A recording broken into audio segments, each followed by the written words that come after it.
Hello, Sagittarius. Welcome to Ula Tea Leaf Readings. My name is Lenor, and today I'm going to be reading your tea leaves. All right, Sagittarius, we begin with the Queen of Discs, the Queen of Earth, right? This very material, Malthusian,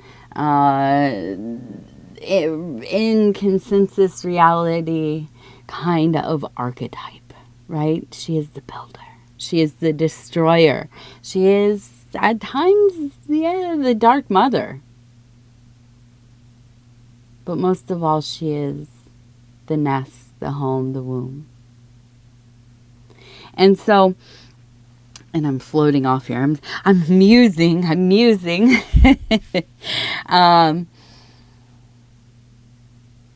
When we come into this energy, it's the energy of when you're a kid and you have some wild idea to do something and you go and you ask your mom and she just knows. She knows how to do it. She knows what to do. She's there. She's present. She says, yeah, totally. Let's do this. Let's get all the stuff together. I'll show you how to do it.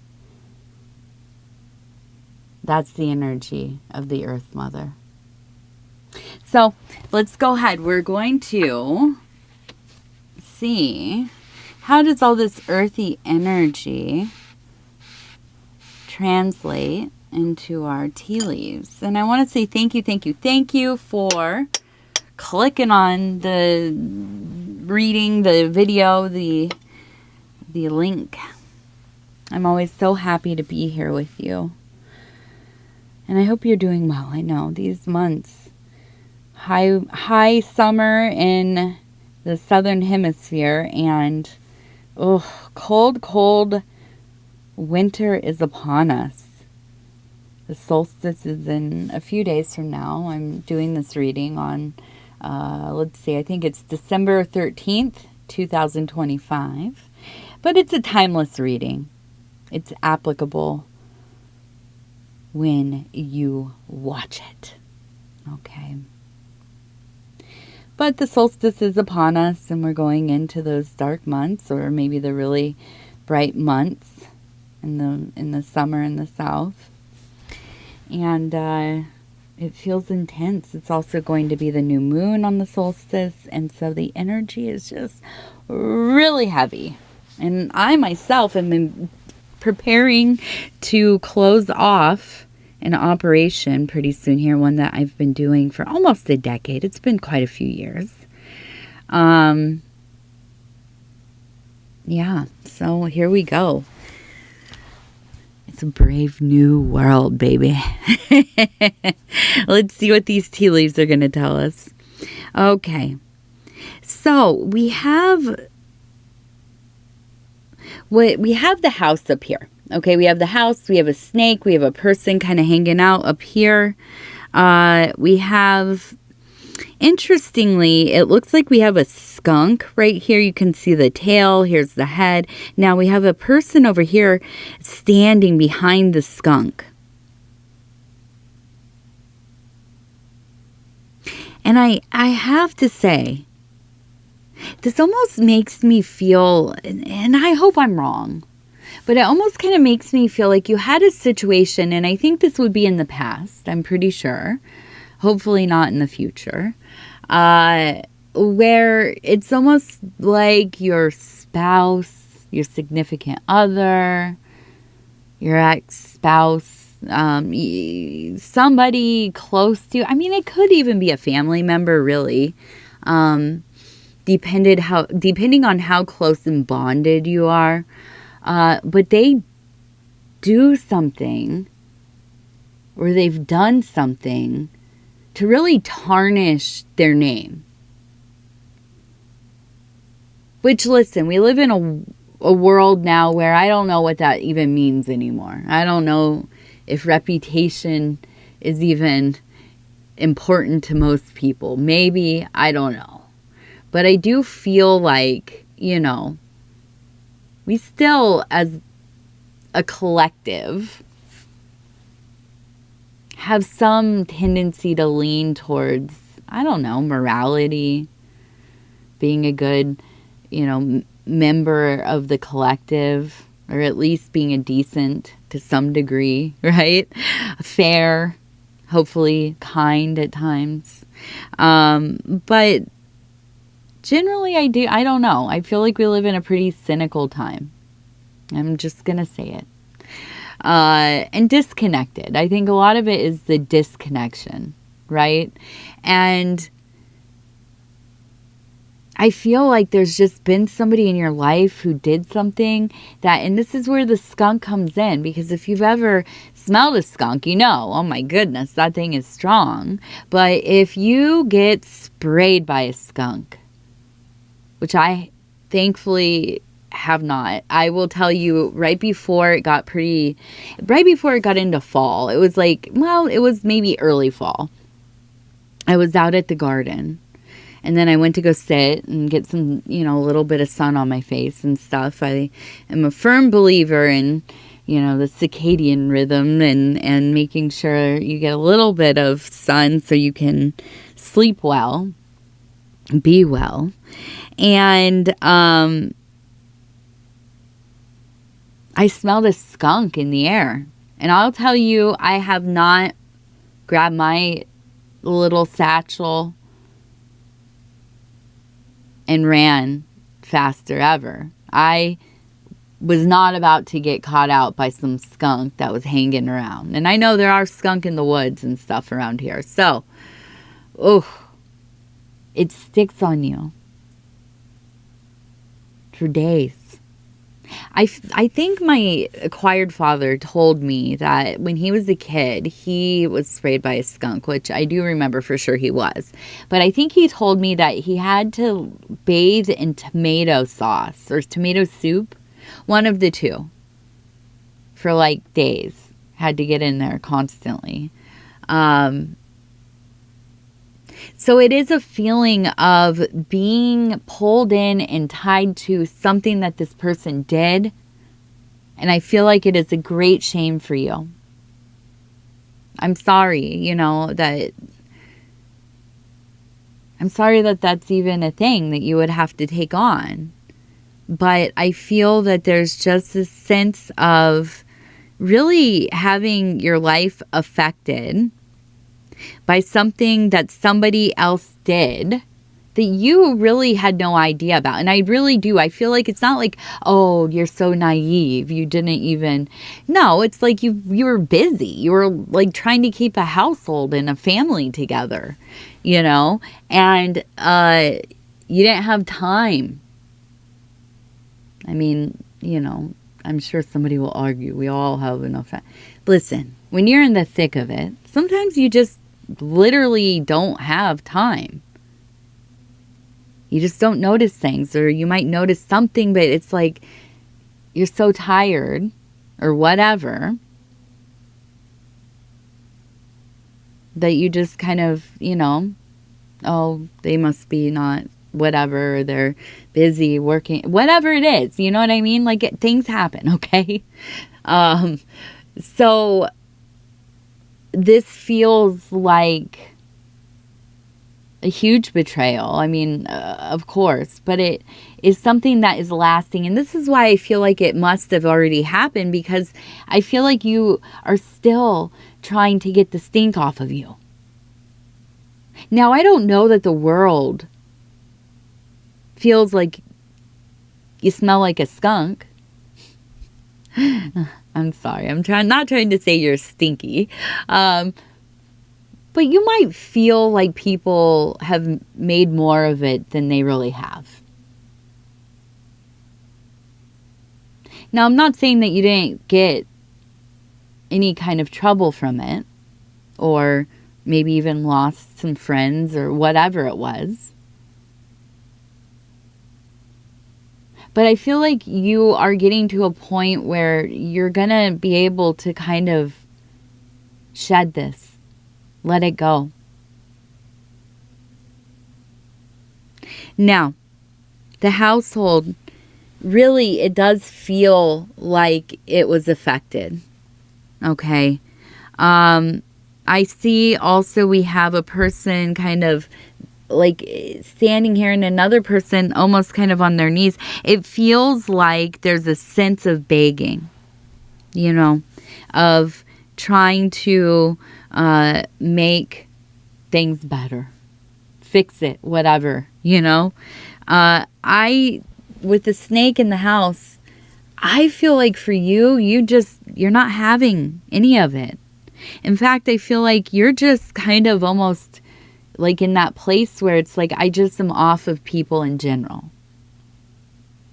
You just want to like go into yourself, into your fortress, that four of discs energy. Now we also have the number 521 up here, 521. Okay. And that snake, it just tells me that, you know, you're not going to let some kind of, you know, predator back in. You're not going to let somebody who, you know, is always scheming, right? Or is, you know, just for self. That's the big thing, just for self. And so I think, you know, you do, and you just do in life, right? You just hit these parts of your life where you say, I'm just not interested in putting up with it. I don't have, it's not even that you're super angry, you know, it's just kind of like, dude, it's too much. It's too much at this point, you know? So we have a squirrel. We have a squirrel right there. We also have, and to me, it looks like maybe a feminine person. I get this feeling of doing magic, because up here it looks like the same person. You can see in this area, like the bottom area looks similar, and so and kind of holding something. The head would be here and holding something right here, and then up here kind of holding it out. Okay. Now down here, it almost looks like a little cauldron to me. So I really do. I feel like there is a sense of divining, spell working. Now, I feel like this is not anybody doing anything against you, so don't be worried about that. I feel like this is more you. In this next time, I see you doing some very real, probably practical magic, or what you would call like maybe low magic, physical magic in the physical world. You know, if that is cleansing your home, you know, making talisman, votive offerings, whatever it is, altars. I see you getting deeper into these parts of your life. I think that you feel meaning here. When we find the things in the world that people cannot take away from us, our beliefs, our convictions, our virtues, our belovedness, our faith. When we find these things, we know true shelter. And you, my love, I feel that you are coming closer and deeper into that holy place, that temple. You are building it within. You are finding that voice. It's your own voice, and it's echoing through the cathedrals, through the mosques, through the caves, and, you know, open air altar, whatever.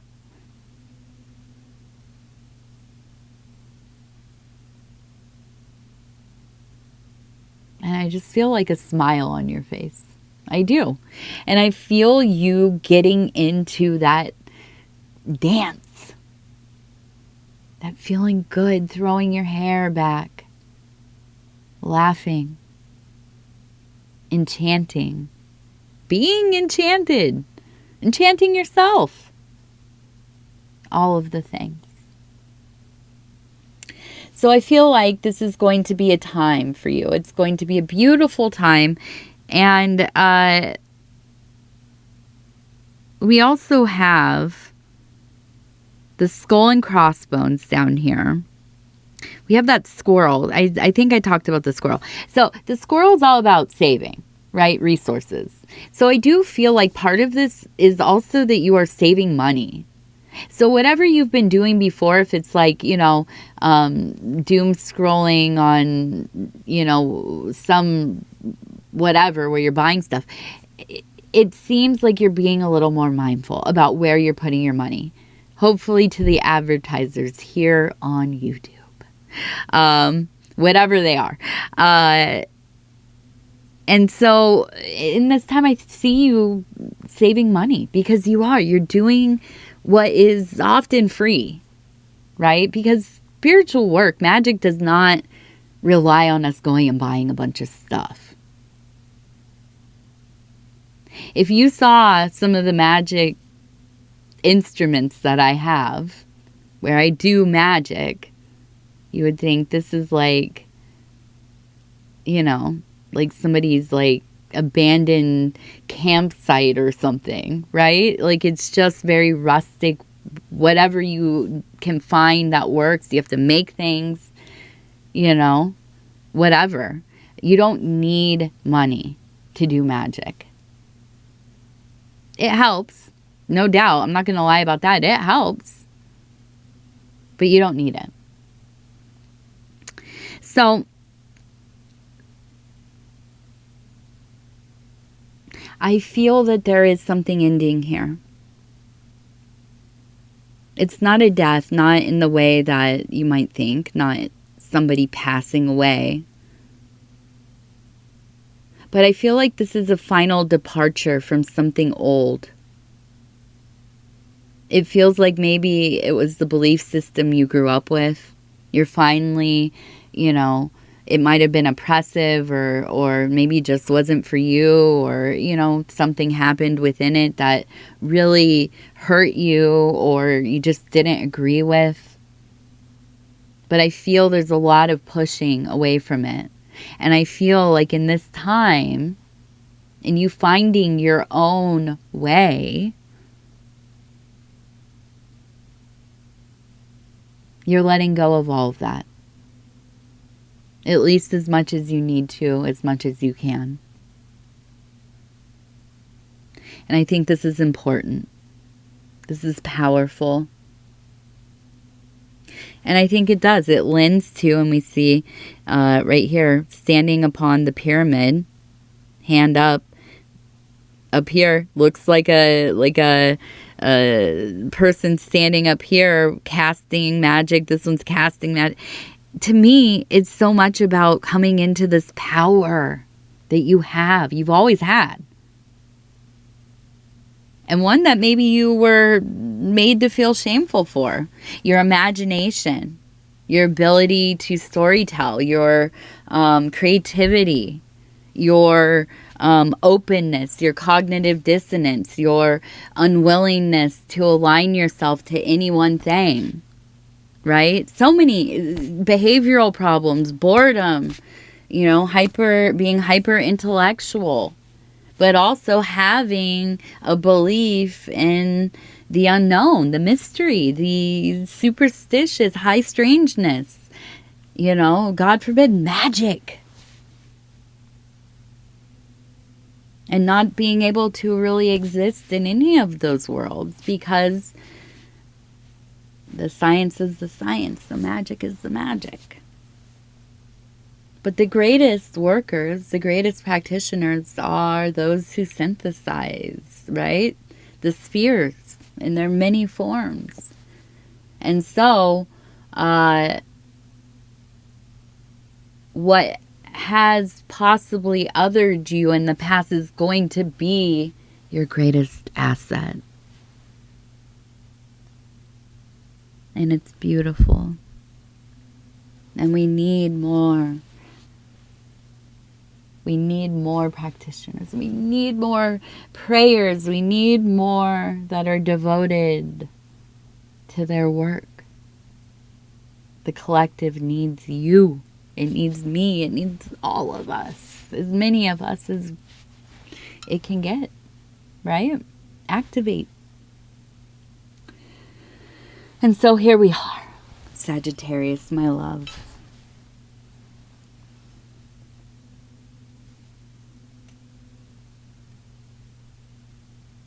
So we have, it seems,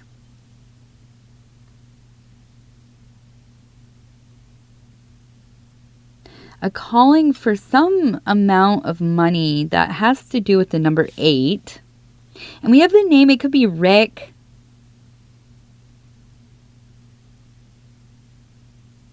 I'm guessing Rick. It looks like R-I-C and then K. Rick, Richard, Rich. Ooh, get rich. Yes. Get rich. Now, here's the big thing is that we have the house again. Okay. We have the person outside again. But they don't come in. They don't come in. So I do wonder if you have a spirit or an overseer? I call them backyard spirits, a lot of them. This one is not roaming. It belongs to the land. Does it belong to the land or the house, or does it belong to the people? It seems like the land.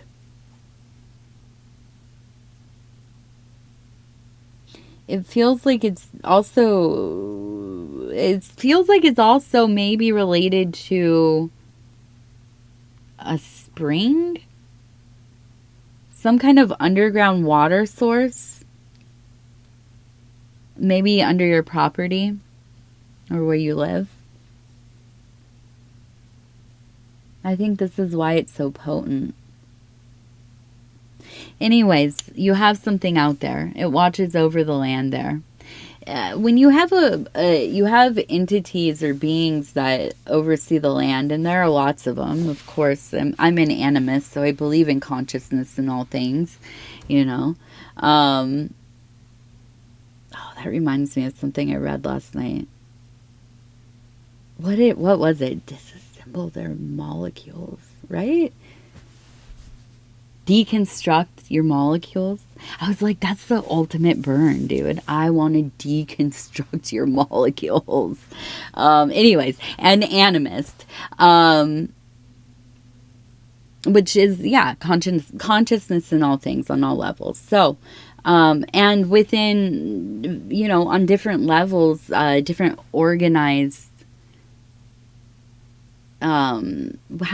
organized groupings of, you know, things from the macro to the micro. So, like, it's kind of like the zodiacal man, right? So we're conscious as a being that we feel like this one person or whatever, but then our, you know, different parts of our body have consciousness, and you know, the cells have consciousness, and all the way down, right? And they might have completely different, non-related, and be super unaware of each other, right? Maybe they are aware of each other. I don't know. I don't know. But what I do know is that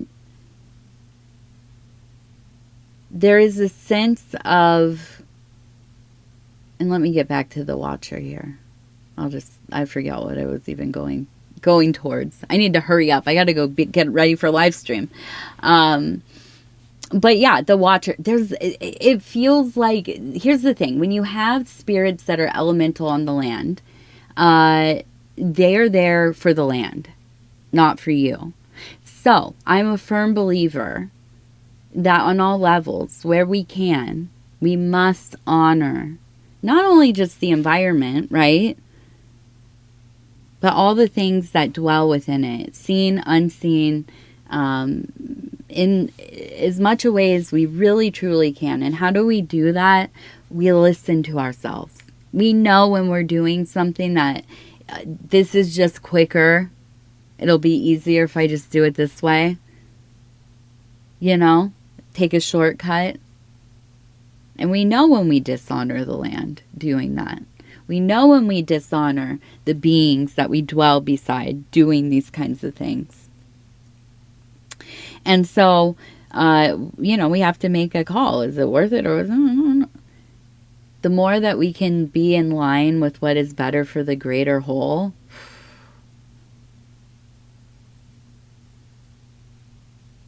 that's when we come in alignment with these kinds of entities. When they, not that they serve us. No, they don't serve us, nor do we serve them.